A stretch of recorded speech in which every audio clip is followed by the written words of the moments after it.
Daily সকাল 10টার আগে এইখানে এসে বসে থাকিস কেন রিদি? এলাকার মানুষ যেতে আসতে দেখতে পায় তোকে। কথাটি বলে পাশের প্লাস্টিকের ছোট্ট টি টেবিলে নাস্তার ট্রে রাখলেন সুলতানা বেগম। ইয়ারফোন কান থেকে সরিয়ে রিদি মুচকি হাসিটা আড়াল করে বলল, সকালের রোদ গায়ে লাগাতে বসি আম্মু। সকালের রোদে অনেক উপকার আছে, ভিটামিন ডি পাওয়া যায়।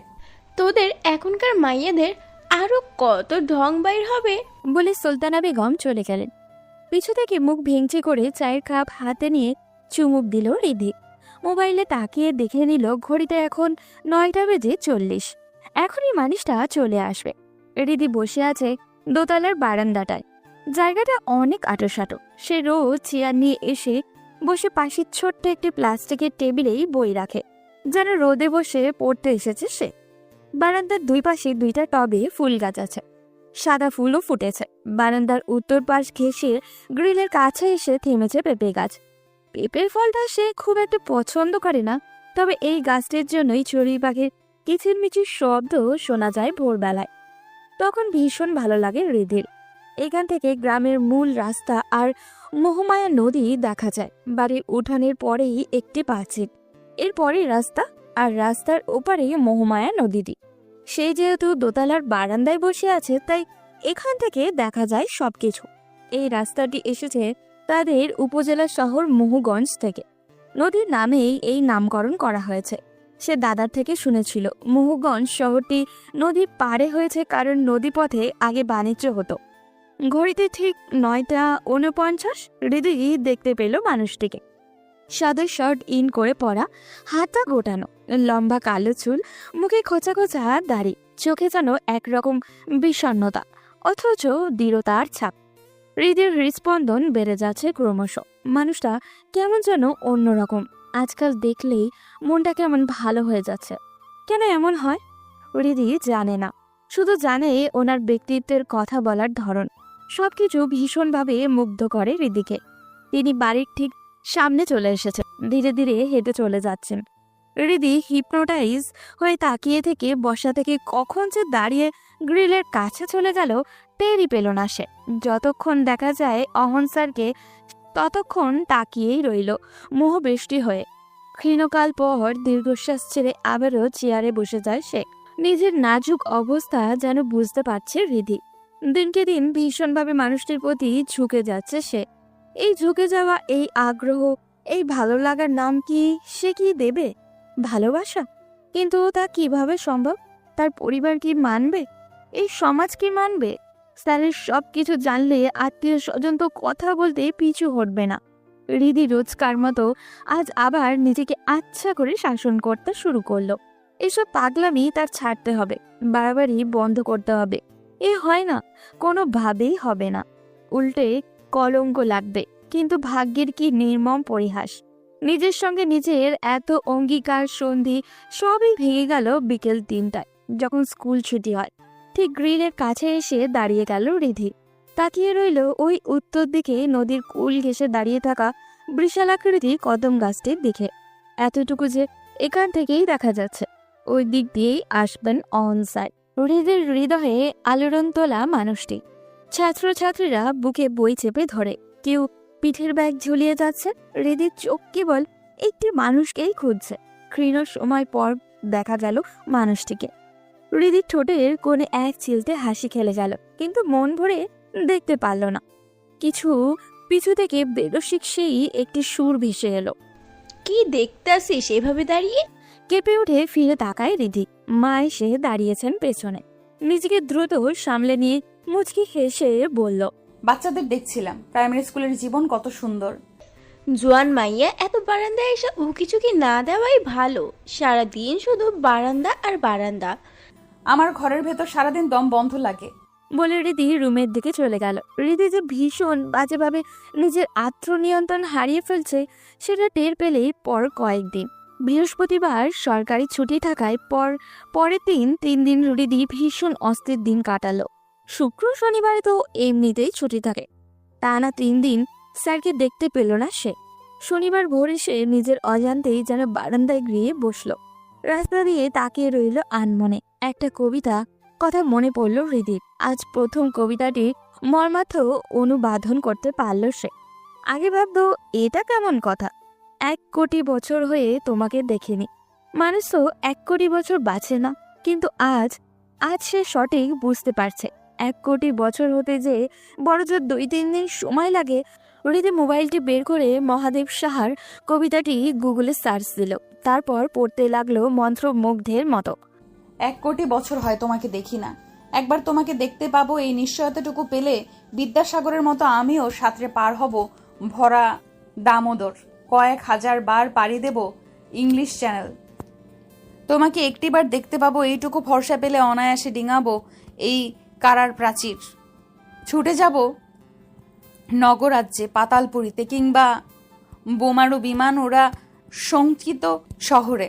যদি জানি একবার দেখা পাবো তাহলে উত্তপ্ত মরুভূমি অনায়াসে হেঁটে পাড়ি দেব, কাটা তার ডিঙাবো সহজে, লোকলজ্জা ঝেড়ে মুছে ফেলে যাব যে কোনো সভায় কিংবা পার্কে ও মেলায়।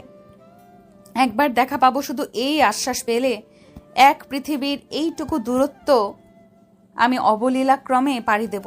তোমাকে দেখেছি কবে, সেই কবে, কোন বৃহস্পতিবার, আর 1 কোটি বছর হয় তোমাকে দেখি না। কবিতাটি পড়তে পড়তে হৃদির বুকটায় কেমন যেন চিনচিন এক ব্যথা শুরু হলো, শ্বাস প্রশ্বাস বেড়ে গেল, কান্না যেন দলা পাকিয়ে এলো গলার কাছটা। কবিতার প্রতিটি কথা কি তার মনের সুপ্ত কথা নয়? হৃদি ক্ষণে ক্ষণে অস্থির হয়ে উঠল, যেন এখনই পাখির মতো উড়ে চলে যেতে ইচ্ছা করছে মানুষটির বাড়ির চালে, বারান্দায়, জানলার পাশটায়, তারপর নয়ন ভরে দেখবে ওকে। কিন্তু পরের দিন আবারই নিজের ভার্সিটি যেতে হলো তাকে। জরুরি ক্লাস ছিল, তবে পুরো ক্লাসেই মনোযোগ নেই। বান্ধবীদের সকল কথা, রসিকতা কিছুই যেন মাথায় ঢুকছে না ওর। সবই যেন সমাবেশের কিংবা ব্যস্ত মাছের বাজারের কথাবার্তাগুলো, যেগুলো কানের পাশ দিয়ে চলে যাবে, আলাদা করে গুরুত্ব দিতে হবে না। হৃদির দুপুরের দিকে মনে হলো আজ ভার্সিটিতে না এলে কি এমন হতো। মানুষটা স্কুলে গিয়েছে, সে বারান্দায় বসে থাকলেই তো দেখতে পেত, কিংবা এখন চলে গেলেও তো স্কুল ছুটির পর দেখতেও পাবে। কিন্তু না, হৃদির ভেতরে কেউ যেন প্রচন্ড জেদ করেছে। ক্লাসেও আজ পাঠিয়েছে সে। তার কথা হলো, একজন মানুষের জন্য তুই ক্লাস বাদ দিবি কেন? তোর মা বাপ কি এই জন্য জন্ম দিয়েছে যে পড়ালেখা বাদ দিয়ে আর না ছেলেকে দেখতে হবে? এখন পুনরায় ভেতর থেকে বলছে, সে তোর কে হয়, জামাই লাগে? তুই কেন অর্ধেক ক্লাস করে বাসায় দৌড়াবি তাকে দেখার জন্য? হৃদি প্ররোচিত হয়ে ক্লাসে মনোযোগ দিল। ক্লাস শেষে বিকেলে ফিরল সে। ভার্সিটিটা দূরে বলেই আস্তে আস্তে প্রায় 4টে। সে রিক্সা নিয়েই ফিরছিল। অমল স্যারের বাড়ির ঠিক সামনে এসে কে যে হলো হৃদির, তা ভেতর চেয়ে সেই যুক্তিবাদী সত্তা বাজেভাবে হেরে গেল। কবিতার সেই লাইনের মতো অন্য সত্তা যেন বলে উঠল, একবার তোমাকে দেখতে পাবো এই নিশ্চয়তাটুকুই পেল। ভাড়া চুকিয়ে রিক্সা থেকে নেমে গেল হৃদি। মোবাইলের সেলফি ক্যামেরাটা খুবই সচেতনভাবে নিজেকে দেখে নিল সে। পিঠে বইয়ের ব্যাগ, পরনে ব্লু কালারের বোরখা আর মাথায় স্কার্ফ। সে অহন স্যারের বাড়ির রাস্তা দিয়ে ঢুকলো। বাড়িটি খুবই শান্ত এবং নীরব। বাঁদিকে পুকুর ঘাট, রাস্তার 2 পাশে নানান প্রজাতির গাছ, উঠানের এক পাশে বাগান, বাহারি ফুল ফুটে আছে সেখানে। দেখলেই মনে হয় একজন রুচিশীল মানুষের বাড়ি এটা। বারান্দায় একটা চেয়ারে বসা ছিলেন সাজেদা বেগম, বয়স্ক অসুস্থ মানুষ তিনি। তার দিকে আগ্রহী চোখে তাকিয়ে আছেন। গ্রিলটা খুলে সালাম দিয়ে ভালো মন্দ জিজ্ঞাসা করল সে। সঙ্গে সঙ্গে পাশের রুম থেকে বের হয়ে এলেন অহন স্যার। কিছুক্ষণের জন্য সব কিছু ভুলে মানুষটির দিকে তাকিয়ে রইল হৃদি। একটা ট্রাউজার আর পাতলা গেঞ্জি পরনে, লম্বা চুলগুলো খানিক এলোমেলো। সাজেদা বেগম তার পরিচয় জিজ্ঞাসা করার আগেই অহন স্যার বললেন, আরে রিদি যে, কি মনে করে এদিকে বসো। রিদি নাকি? আমি তো চিনতেই পারি নাই, বড় হইয়া গেছে মাইয়াটা। হৃদি লাজুক হাসে বলল, আসলে জলের তেষ্টা পেয়েছিল, তাই ভাবলাম পানি খেয়ে যাই, আর আন্টিকেও দেখে গেলাম। ভালো করছো, বাথরুমে যাইতে হইলেও যাও। স্কুল কলেজে যাইতে আসতে প্রস্রাব পাইলে লজ্জা পাইবা না, এগুলো লজ্জা শরমের কিছু না। হৃদি সত্যি বাথরুমে গেল, যেন ওরা ভাবে শুধু পানি খেতে না, এটার জন্য এসেছে। কোনো সন্দেহ যেন না আসে। সে বাথরুমে গিয়ে আয়নায় খানিকক্ষণ নিজেকে দেখে বের হয়ে চলে এলো। বসলো এসে সাজেদা বেগমের সামনে চেয়ারে। অহন জগ আর গ্লাস নিয়ে এলো। হৃদি লাজুক হেসে বলল। স্যারকে কষ্ট দিচ্ছি এসে। এগুলো ব্যাপার না। বলে সে জল ঢেলে গ্লাস বাড়িয়ে দিয়ে বলল নাও। অহন গ্লাস হাতে ঝুঁকে দাঁড়িয়ে আছে। হৃদি ওর চুলের দিকে তাকালো। কালো কুচকুচে লম্বা চুলগুলো একেবারে তার নাকের কাছে চলে এসেছে। কেমন এক মিষ্টি ঘ্রাণ এলো তার নাকে। গ্লাসটি আনার জন্য হাত বাড়াতে গিয়ে বাঁধল বিপত্তি। কেউ যেন তার হাতটা ধরে আটকে আছে। মনে হচ্ছে গ্লাসটা আনার সময় যদি ওনার হাতের সঙ্গে স্পর্শ লেগে যায়। জলের তৃষ্ণা এবার সত্যিই পেল। গলা শুকিয়ে যেন কাঠ হয়ে গেল হৃদির। হাত বাড়িয়ে গ্লাসটাই ধরল সে। কি হলো রিদি, তুমি কাঁপাকাঁপি শুরু করলে কেন? হৃদির লজ্জায় এবার কান গরম হয়ে গেল। সে কোনো উত্তর না দিয়ে গ্লাস এনে এক চুমুকে সবটুকু জল খেয়ে ফিরিয়ে দিল গ্লাসটা।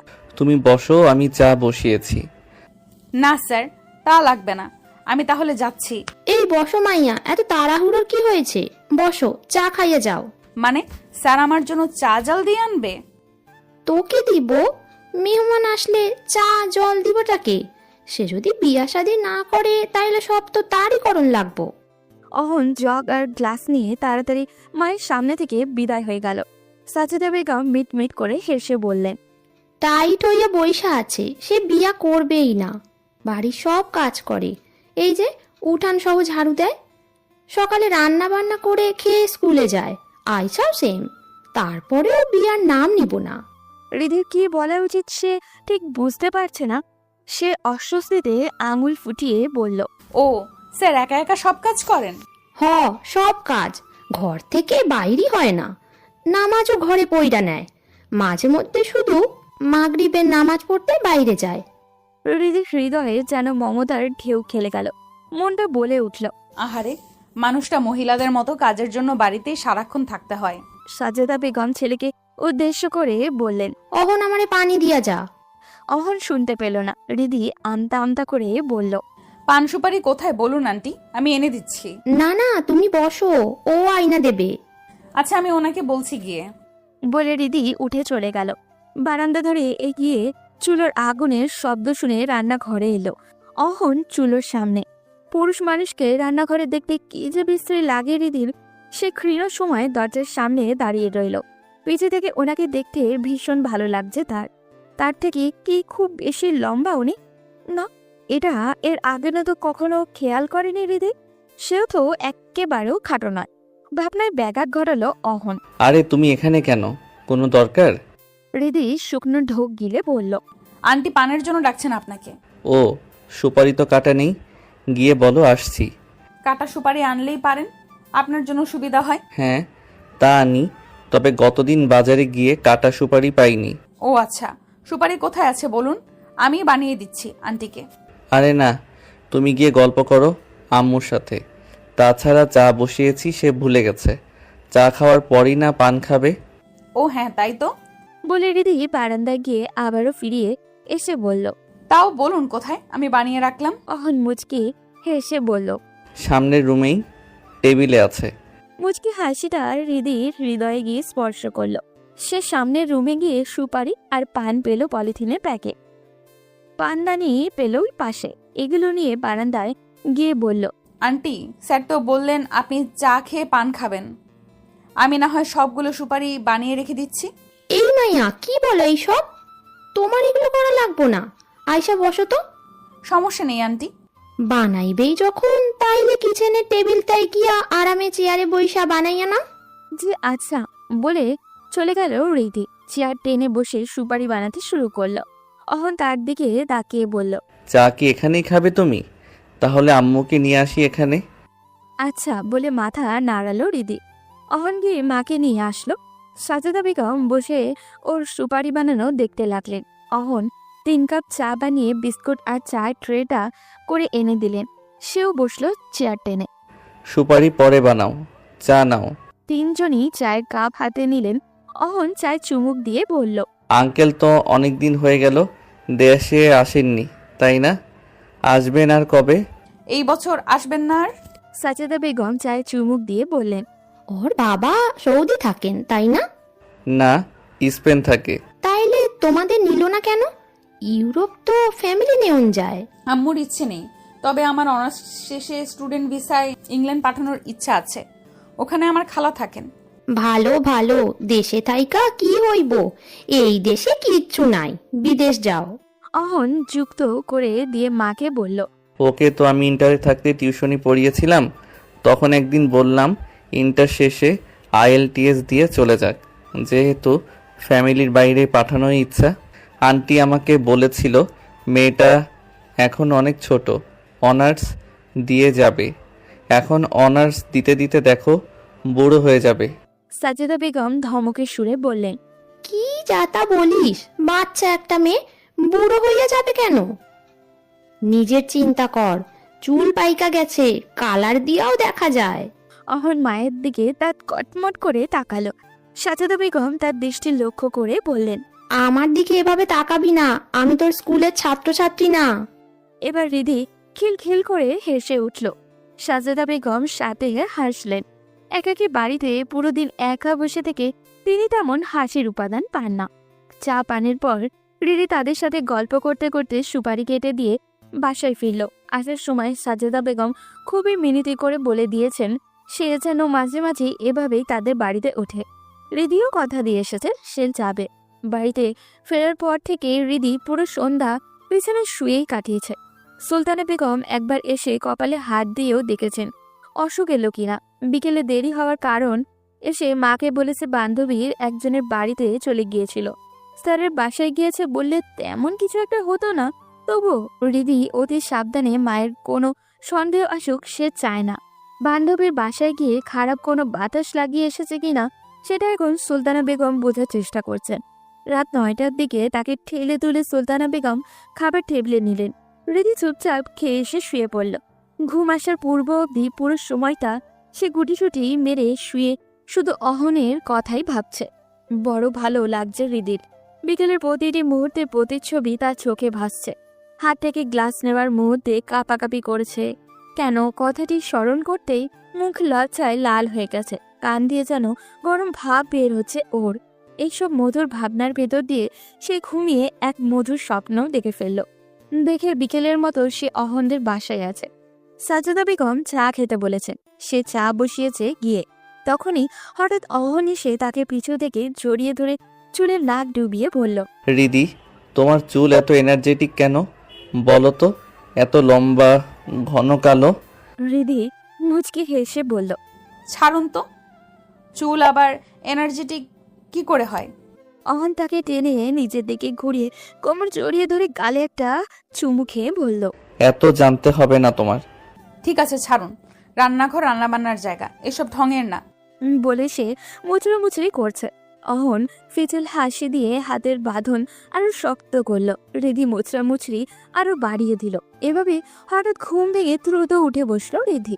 গলার কপাল ঘেমে গেছে, শ্বাস প্রশ্বাসও ঘন। পানির পিপাসা পেল রিধি। উঠে গিয়ে পানি পান করে এসে এলো সে। এরপর পুরো রাত এদিক ওদিক পাশ ফিরে কেটে গেল। ঘুম এলো না তার। পরদিন ঘুম ভাঙলো বেলা 11টায়। উঠে মোবাইলে টাইম দেখে সে অবাক হয়ে গেল। কিচেনে গিয়ে মাকে বলল, এত বেলা হয়েছে, আমাকে ডাক দাওনি কেন আম্মা? গতকাল থেকে কি জানি হয়েছে তোর, তাই ভাবলাম ঘুমা, উঠেই বা কি করবি। সে ভেতরে ভেতরে ক্ষুব্ধ হয়ে ব্রাশে পেস্ট নিয়ে বারান্দায় এলো। মেজাজটাই খারাপ হয়ে গেছে রিধির। ওনাকে আজ ভোরে আর তার দেখা হলো না। এখন সে বিকেল 3টা অবধি অপেক্ষা করতে হবে। আজ উনি কি পরে এসেছেন? রিধির ধারণা আজ সাদা শার্ট ইন করে পরে এসেছেন। অহন স্যারের সবকিছু তার মুখস্থ কিনা। উনি একদিন টি শার্ট পরে আসেন, ও তো আরেকদিন শার্ট, মাঝে মাঝে পাঞ্জাবিও পরেন। রিধি বাথরুমে চলে গেল। ফ্রেশ হয়ে বের হয়ে নাস্তাও করলো। এরপর পুরো দিনটা কাটালো একরকম অসহ্য যন্ত্রণায়। কখন 3টা হবে, অহন স্যারকে দেখা মিলবে, এভাবে আরও মাসখানেক চলে গেল রিধির। দিনকে দিন তার মস্তিষ্ক যেন অহন স্যারের দখল নিয়ে নিচ্ছেন। এক পর্যায়ে সে নিজের সঙ্গে আপোষই করতে হলো। বুঝতে পারল নিজের কাছে আর মনের নিয়ন্ত্রণ নেই। সে ভীষণ বাজেভাবে এই মানুষটির প্রেমে পড়ে গেছে। তার ব্যক্তিত্বের গম্ভীর ভয়েসের সৌন্দর্যের ঠিক করলো একদিন গিয়ে অহন স্যারের সামনে দাঁড়াবে সে। নিজের ভালো লাগার কথা দুম করেই বলে দেবে।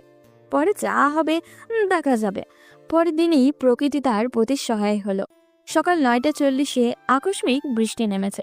রিধি তখন বারান্দার চেয়ারে বসে অহন স্যারেরই অপেক্ষায়। হঠাৎ বহু দূরে মানুষটিকে দেখতে পেল।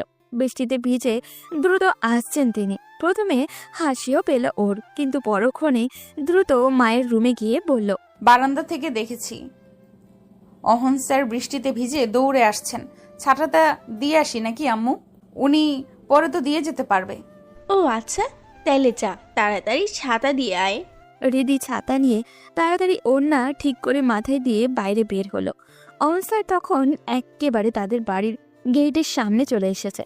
সে মুচকে হেসে বলল, কি অবস্থা স্যার, ছাতা নিয়ে বের হতেন? বুঝিনি, হঠাৎ বৃষ্টি চলে এলো। তুমি কোথাও যাচ্ছ নাকি? না, আপনি ছাতার নিচে আসুন, আমাকে বাসায় দিয়ে ছাতা নিয়ে চলে যান। এত দূর এভাবে যেতে পারবেন না। হ্যাঁ, তা ভালো বলেছ। আমার আবার বৃষ্টির পানি মাথায় লাগলেই জ্বর আসে। বলে তিনি গেটের কাছে এসে ছাতা হাতে নিয়ে রিদির দিকে তাকিয়ে যেন কিছু একটা ভাবছেন। রিদি ওনার অস্বস্তি টের পেয়ে বলল, ঠিক আছে, আপনি ছাতা নিয়ে চলে যান, আমার মাথায় ওড়না আছে, চলে যাচ্ছি। না, তা হয় না, তোমাকে বাড়িতে দিয়েই যাই। বলে ছাতা তুলে ধরলেন। রিদি ছাতার নিচে আরো ঘনিষ্ঠ হয়ে এলো ওরা দুজন হাঁটতেও লাগলো। রিদি মাথা নুইয়ে হাঁটছে। স্যারের পায়ে চটি জুতো, উনি সব সময়ই এইরকমই জুতো পরেন। পায়ে জুতার ফিতায় সাদা দাগ পড়ে যায়। খুবই ধীর গতিতে হাঁটছেন তিনি। হয়তো জুতো থেকে কাদা পানি পিঠের দিকে উঠে যাবে, তাই রিদি মনে মনে ভাবছে এখন কি তার সেই কথাটা বলার কি উপযুক্ত সময়। ভাবতেই ভয়ে কেমন যেন বুক কাঁপতে শুরু করলো ওর। খানিক এগিয়ে গিয়ে দেখা গেল সুলতানা বেগম দাঁড়িয়ে আছেন। অহন স্যার গেটের কাছে গিয়ে বললেন, যাও তুমি, আমি ছাতা আসার সময় দিয়ে যাব। তারপর সুলতানা বেগমের দিকে তাকিয়ে সালাম দিতেই তিনি জবাব দিয়ে বললেন, ভেতরে এসে বইসা যাও অহন, এসে চা খেয়ে যাও। না আন্টি, অন্যদিন আসবো। আরে আসো, মাথা টাথা মুইছা যাও, স্কুলের টাইম তো আসেই। রিদিও মায়ের সঙ্গে জোর দিয়ে বলল। না স্যার, সময় আছে, আসুন ভেতরে। অহন ইতস্তত করে ভেতরে এলো। সুলতানা বেগম মেয়েকে গামছা এনে দিতে বললেন। রিদি দ্রুত গিয়ে গামছা এনেও দিল। অহন মাথা মুছে ফিরিয়ে দিল গামছা। আসো, ভেতরে এসে বসো। না আন্টি, এখন যাচ্ছি। রিদি পুনরায় বলল। আসুন না, বসে যান। অহন ভেতরে এলো। তাকে বসতে দেওয়া হলো টিভি রুমের সোফায়। রিদি দাঁড়িয়ে রইল দরজার কাছে। সুলতানা বেগম ভেতরে গেলেন। তোমার মায়ের কি অবস্থা বাবা? এই তো আগের মতোই। আর হ্যাঁ রিদি, তুমি ওই দিন গিয়ে তো আর যাওনি। এদিকে আম্মুকে কি মায়া লাগিয়ে এসেছো। দুদিন পর পর তোমার কথা বলে। আর সুপারি কেটে দিয়েছিলে, সেগুলো নাকি অনেক চিকন চিকন হয়েছে। আমার সেরকম হয় না। বলে হেসে পেল সে। সুলতানা বেগম কিছু বুঝতে না পেরে মেয়ের দিকে তাকালেন। রিদি আমতা আমতা করে বলল, মাসখানেক আগে একদিন পানির পিপাসা পেয়েছিল, তারপর ভাবলাম তাদের বাড়িতে উঠে খেয়ে যাই। তখন আন্টিও সুপারির জন্য ওনাকে ডাকছিলেন, পরে আমি কেটে দিয়েছিলাম আর কি। ও আচ্ছা, বলিসনি তো আগে। খেয়াল ছিল না। আচ্ছা বাবা, বসো তুমি, আমি চা বানাইতেছি, চা খেয়ে যাবে। বলে চলে গেলেন। অহন হৃদির দিকে তাকিয়ে বলল, বসো তুমি, দাঁড়িয়ে আছো কেন? হৃদি গিয়ে সামনের সোফায় বসলো। একবার সে অহনের দিকে তাকিয়ে চোখ সরিয়ে নিল। ওর মুখ আজ ক্লিন শেভ হৃদি একদম পছন্দ করে না, অথচ এই মানুষটিকে ক্লিন শেভের দারুণ লাগছে। তবে এটা ঠিক, দাড়ি রাখা ফ্যাশন হলেও দাড়িতে সুন্দর লাগেও। প্রায় মানুষকে সে দাড়ি থেকে ক্লিন শেভে বেশি সুন্দর লাগতে দেখেছে। সে আজ ভালোভাবে আবিষ্কার করলো সেই মানুষটার দলে অহন স্যারও আছেন। তা কি অবস্থা তোমার? আর কবে যাবে আমাদের বাড়িতে? আচ্ছা, পরে ভার্সিটিতে যেদিন যাব উঠে আসব। ঠিক আছে, কিন্তু তুমি আমাকে এত লজ্জা পাও কেন আজকাল? আমি বাঘ না ভাল্লুক? হৃদির লজ্জা যেন আরো কয়েক গুণ বেড়ে গেল। সে মুচকে হেসে মাথা নুইয়ে ফেলল। মা তো তোমার প্রশংসায় পঞ্চমুখ। এই অল্প সময়ে কি এত প্রশংসা দেখলেন আন্টি? কত কিছু শুনবে সেই তালিকা? হৃদি সামনে চুলগুলো কানে গুজে ওড়না টেনে বলল, বলুন। তুমি অনেক লাজুক মেয়েরা ভালো। আজকালকার মেয়েদের লজ্জা শরম নাই। তোমার গালের মাঝখানে তিল, এ ধরনের মেয়েরা অনেক লক্ষ্মী হয়। এরা জামাই সোহাগী। আটকে গেল অহন, যেন সে এই শেষের কথা বলতে চায়নি। হৃদি লজ্জায় মাথা নুইয়ে আছে। সে এক হাতে কপাল ঘষছে, আর এক হাতে কামিজের কোণের অংশ টেনে অস্বস্তি আড়াল করতে চাচ্ছে। এভাবে অনেকক্ষণ চলে গেল তাদের। হৃদি মোটেও ওর হৃদয়ের কথা বলতে পারল না, বলার কথা সামনে বসে কল্পনা করতে পারল না। ভাবতেই তার কপাল গলা ঘেমে যাচ্ছে। প্রকৃতি তাকে যে সুযোগ দিয়েছিল সেটার ইতি টানলেন এসে সুলতানা বেগম। চা নিয়ে এসে টি টেবিলে রেখে অহনকে দিলেন, নিজে নিয়ে হৃদিকেও দিলেন। তিনজনই চায়ে চুমুক দিল। তারপর ক্ষীণ সময় নীরবতা ভেঙে সুলতানা বেগম বললেন, স্টুডেন্ট ভিসায় বাইরে যাইতে হইলে আইএলসে এখন কত পাইতে হয় বাবা? 6 তো মাস্ট লাগবে আন্টি। 6.5 হলে ভালো, তবে ওয়ার্ক পারমিট ভিসায় 4.5এই হয়ে যায়। ওকে তো স্টুডেন্ট ভিসাতে পাঠাইবো, ওর খালা তাই কয়। 6 কি পাইবো ও? পাবে, তবে অনেক পরিশ্রম করতে হবে। মাস 6 পরিশ্রম করলে পারতেও পারে, অথবা 1 বছর। হৃদির পড়ালেখার বিষয়ে খানিকক্ষণ আলাপও হলো, কিন্তু দীর্ঘ হতে দিল না অহন। স্কুলের সময় হয়ে যাচ্ছে বলে চলে গেল সে। এরপর পুরো দিন বৃষ্টির দিন, স্কুল ছুটির সময়ও। তখন হৃদি বারান্দায় তাকিয়ে দেখছে সে। অহন তাদের গেটের কাছে এসে বাড়ির দিকে তাকিয়ে হৃদিকে দেখতে পেয়ে বলল, ছাতা নিয়ে চলে যাচ্ছি। চলে যান স্যার। অহন চলে গেল। হৃদি তাকিয়ে রইল যতক্ষণ দেখা যায়। পরে 2 দিন শুক্র ও শনিবার ছুটির দিন। হৃদির 2 দিন ভেবে আরো দৃঢ়ভাবে সিদ্ধান্ত নিল যে যেভাবেই হোক স্যারকে সে মনের কথাটি বলবেই। প্রায় 3-4 বছর থেকে সে একা একা পড়ছে। এভাবে আর কতদিন সে যে দ্বিধায় পড়ছে, যে সমাজ আর পরিবারকে ভয় পেয়ে আসছে। সেই ভয় তো তাকে নিয়ন্ত্রণ করতে পারেনি। রোজই তো একটু একটু করে আরো বেশি ভালোবেসে ফেলেছে মানুষটিকে। এবার মনের কথাটি তাকে বলে দিতেই হবে। তারপর স্যার রাজি হতে পারে স্যারই সুন্দর কোনো সমাধান বের করতে পারবেন, কিন্তু কিভাবে বলবে ও? সামনে গেলে তো সব কথাই বলতে পারে না। ফোনে বলা যায়, হোয়াটসঅ্যাপে মেসেজ দেওয়া যায়, কিন্তু এভাবে স্যারের প্রতিক্রিয়া কি হবে বোঝা মুশকিল। হতে পারে রেগে গিয়ে মেসেজ এনে মাকে দেখিয়ে দিল। কথাগুলো তাকে সামনাসামনিই বলতে হবে, এটাই ভালো হবে। সে ঠিক করলো রবিবারে ক্লাস শেষে তাদের বাড়িতে যাবে এবং সেখানে স্যারকে কথাগুলো বলবে। পরক্ষণেই আবার মনে হলো সে হয়তো তখন গুছিয়ে বলতে পারবে না, সময় পাবে না। সেক্ষেত্রে কিছু কথা বলে যদি দেখে ওনার প্রতিক্রিয়া ইতিবাচক, তাহলে চিরকুটে বিস্তারিত আছে বলেও দিয়ে আসতে পারবে। তাহলে কি একটা চিঠি লেখা ফেলা দরকার?